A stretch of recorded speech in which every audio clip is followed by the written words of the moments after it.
எல்லோருக்கும் ஒரு happy morning. நம்ம எந்த ஒரு செயலை செஞ்சாலுமே அது பின்னாடி ஒரு நல்ல இன்டென்ஷன் இருக்கணும், தூய்மையான எண்ணங்கள் இருக்கணும்.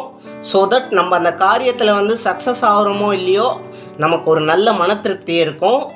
இந்த ஒரு நல்ல மெசேஜோட I wanted to share something with you.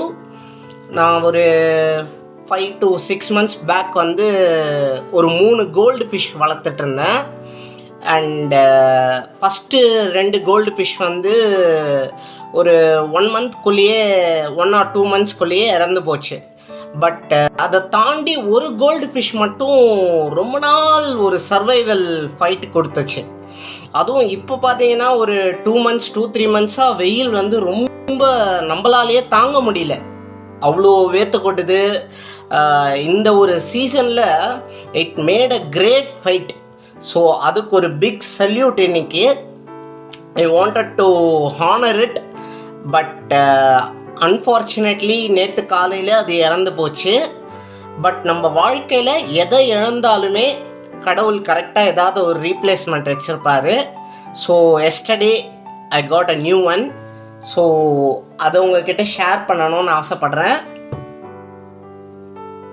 So இந்த கோல்டு ஃபிஷ் என்னை விட்டு போயிருந்தாலுமே இந்த பீட்டா ஃபிஷ் எனக்கு கிடச்சிது. அண்ட் இது பார்த்திங்கன்னா ப்ளூ அண்ட் ரெட் கலர் கலந்த மாதிரி இருக்குது.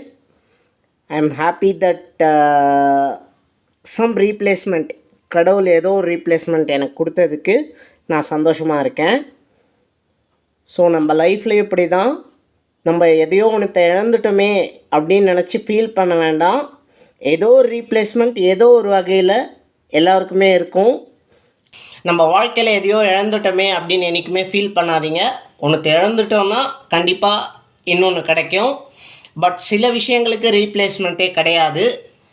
So hope you get a good message out of this small incident and keep smiling, சந்தோஷமாக இருங்க and all is well.